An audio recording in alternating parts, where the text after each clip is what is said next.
আগুনের ধোঁয়া যদি ক্লোজ স্পেসে হয়, যদি বদ্ধ রুমে হয়, সেক্ষেত্রে ভেন্টিলেশনটা জানলা দরজা খুলে দিতে হবে আরকি।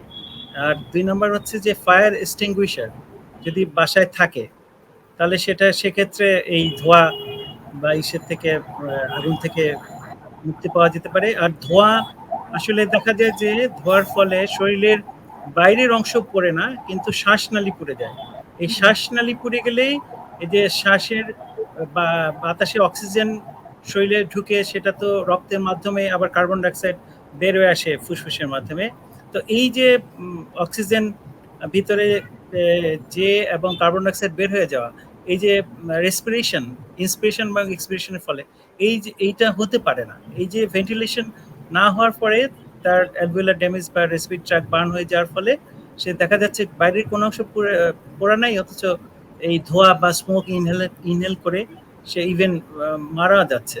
তো সেক্ষেত্রে আমাদের যেটা করতে হবে যে ধোঁয়া লাগলে সেক্ষেত্রে সেই জায়গা থেকে বেরিয়ে আসতে হবে। ক্লোজ স্পেস থাকলে ওপেন স্পেসে চলে আসতে হবে। সেটাকে অক্সিজেন ঢোকার ব্যবস্থা করতে হবে। জানলা দরজা দরকার হলে খুলে ফেলতে হবে আরকি। তাকে ওপেন স্পেসে চলে আসতে হবে আরকি। এইভাবে সে পরিত্রাণ পেতে পারে আরকি।